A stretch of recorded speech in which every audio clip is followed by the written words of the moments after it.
It was supposed to be a routine hearing. Instead, it turned into one of the most talked about confrontations in Washington this week. Cameras were rolling. The room was quiet. American citizens have been arrested or detained. We focus on those that are here illegally.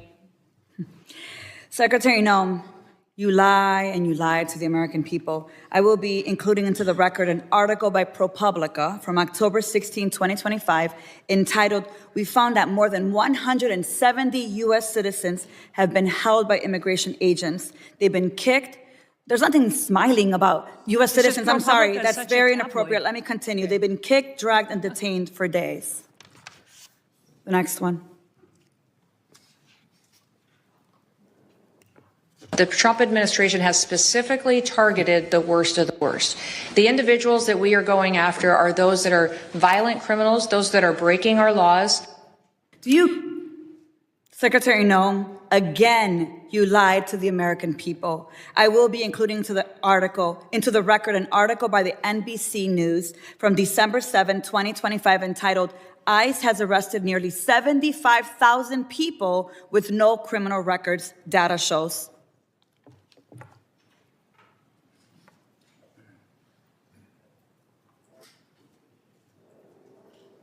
A co-equal branch of government, and it is your obligation as a member of the executive branch to honor decisions made by the highest court of the land. Yes or no, Secretary? We are abiding by all federal judges' orders. Absolutely. The Justice Department said that when the administration was ordered back in March to stop sending detained migrants to a mega prison in El Salvador, you personally made the final call to continue the flights anyway. Is that correct? And the decisions that are made on deportations, where flights go and when they go, are my decision at the Department of Homeland Security. And we'll continue to do the right thing, continue to work and protect Americans, no matter what radical judge comes out and tries to stop us. We'll do. You lied on the record, and you lied to members of this committee. You violated court orders by not turning around deportation flights bound for El Salvador, where we know that hundreds of people under your leadership have reported that they were raped, they were beaten, and they nearly died. And your agents used chemical weapons in Chicago despite court orders from District Court Judge Ellis forbidding their use. Secretary Noem, you, Gregory Bovino, and your ICBP and DHS deputized agents have waged an unaccountable, unlawful, unconstitutional war against communities across the nation. Our residents have been surveilled, they've been threatened, they've been tear gassed, they've been hit with pepper balls, they've been shot, they've been subjected to warrantless arrest and precision immobilization maneuvers, they've been kidnapped and disappeared under your leadership. So we have a lot to talk about, but you and your department continue to reject congressional oversight. And you know how I know this? I know this because I've requested a meeting with ICE Field Office Director Russell Hutt. I requested a meeting with Field Office Director Samuel Olson. And when you came to Chicago on October 3rd, I publicly and formally requested a meeting with you. So I'm going to be including a letter I sent on October 3rd requesting a meeting with Secretary Noem. So, Secretary Noem, I want to ask you again, will you commit to meet with me, yes or no? Yes, absolutely. Thank you. Thank you. So we have a lot to talk about, and actually my scheduler has a couple dates that I'll get to you after this meeting. I appreciate that. So look, I want to be very clear. You have misused resources appropriated by Congress. You've engaged in unethical behavior.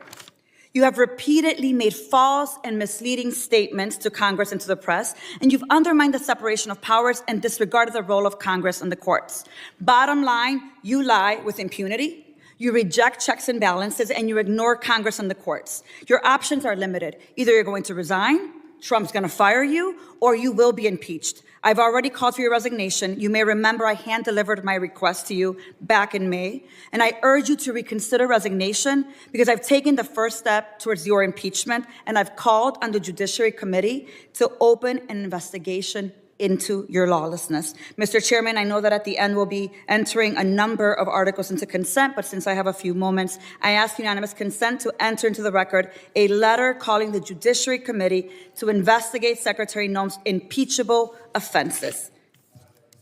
Whatever you choose, the American people will have justice, Secretary, and you will be held accountable. I'm going to make sure of that every single day. With that, Mr. Chair, I yield back. Is now recognized Mr. Goldman for 5 minutes. Secretary Noem, let's talk about the law. Do you agree that asylum is a lawful pathway to immigrate to this country? Yes or no? There's an asylum program, yes, in place. All right. So immigrants then with ongoing asylum applications are legally in this country, correct?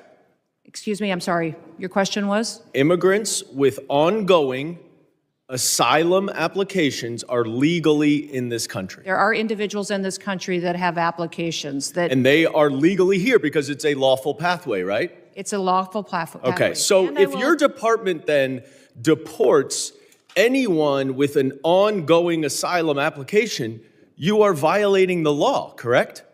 Joe Biden left us with... I'm not asking about Joe Biden. I'm asking you a specific question. If your department deports anyone with an ongoing asylum application, you are violating the law. Is that correct? It was greatly violated when they allowed I'm asking you. people to come I'm in asking and you. granted asylum applications. Why are you filibustering? Why can't you answer the question? It's a simple question. Your president, if your department your secretary deports did not anyone follow the law, with an ongoing those asylum application, you are violating the law. Isn't that correct? the asylum program was broken under the last... Mr. Chairman, I will reclaim my time. She's not answering the question.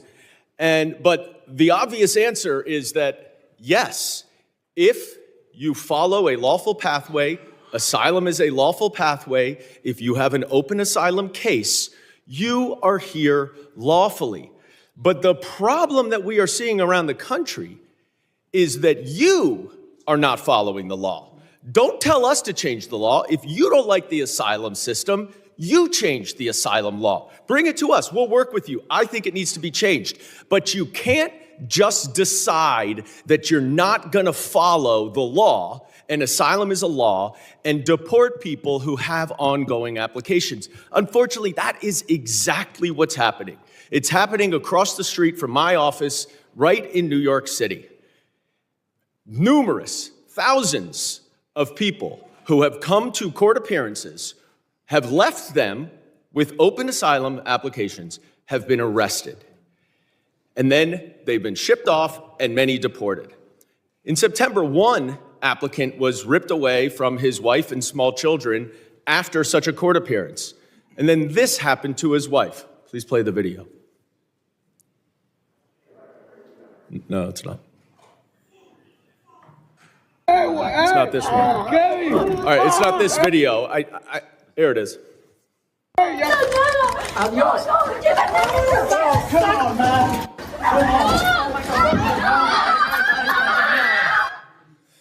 Now, after this incident, your department issued a statement that said the officer's conduct in this video is unacceptable and beneath the men and women of ICE. Our ICE law enforcement are held to the highest professional standards, and this officer is being relieved of current duties as we conduct a full investigation. 3 days later, you reinstated that officer and you put him back on duty. I sent you a letter and asked you what investigation was done and why was he reinstated. You did not answer that letter. So I'm going to give you an opportunity right here to explain to me that if that officer's conduct was, quote, beneath the men and women of ICE, unquote, why did you reinstate him? Sir, that investigation was completed. I can give you that investigation and the information that you would like. This is I wrote you 2 months ago. Why haven't you given it to me yet? I'm actually surprised that you haven't gotten it. I'm going to ask my staff about that. Well, you shouldn't be surprised because generally speaking, you do not respond to us. Thousands of your letters. Now, the other problem that we are seeing all over the country is that your officers are wearing masks, are dressed in plain clothes, often going around without identification. All of our officers are identified. I'm not asking a question. I introduced the No Secret Police Act to stop this. And we now have 113 co-sponsors so that they will not be masked and that they will identify themselves. Now, you say all of them are identifying themselves. That is not the case because last month in New York City again, the NYPD officers were injured by your masked plainclothes ICE officers after they were called from 911 as residents witnessed your officers pulling individuals out of their vehicles and chasing them down the street. I also asked you what happened there. How were the NYPD officers injured by your officers? And you didn't respond. What's the answer? Sir, our individual Gentleman's officers time are is identified. time has expired.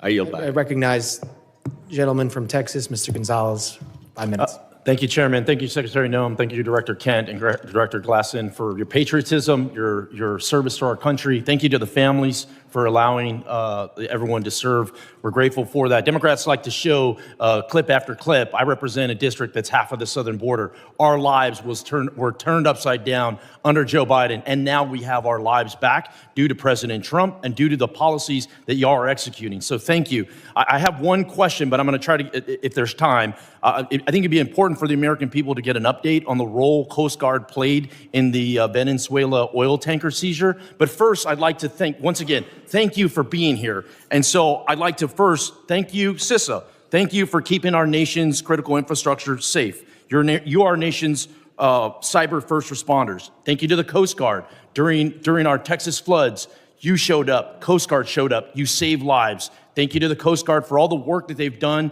in Jayada South. They've been the tip of the spear in the Southcom AOR for a long time. Their work often goes unnoticed. Thank you, HSI, for leading these anti-gang task force. They work. They're going out there. You're apprehending murderers. You're apprehending sexual offenders. You're doing it in a local, state, federal way. They're working. Thank you for that. Thank you, ICE. Thank you for keeping us safe by deporting all these people. I really appreciate the innovative idea of DHS owning its own airplanes. It's ridiculous that we had to essentially contract out in order to have these repatriation flights. That is a game changer. Thank you for that. Thank you, ERO, for adding bed space. This is exactly how we continue to deport the millions of convicted criminal aliens that are in this country. Thank you, NCTC, for keeping us safe. You're exactly right. We thank you for vetting, for going out and finally doing the role of vetting these people. You and I served overseas. Many of us did. And we know oftentimes it was more dangerous at the chow hall than outside the wire, right? So thank you for that vetting. Thank you, Border Patrol, for ending catch and release. Thank you, TSA, for keeping us safe during all our travel, and then also looking into any future vulnerabilities. Thank you, Secret Service. Thank you for not only keeping our leaders safe, but a lot of people don't realize Secret Service is key to school safety. I think that's just so important that brings us all together. I wanted to say I want to use the bulk of my time to just thank you, because we don't do that enough.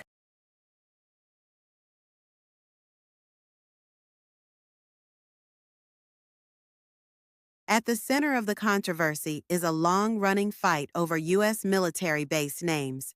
For years, the Pentagon moved to rename bases that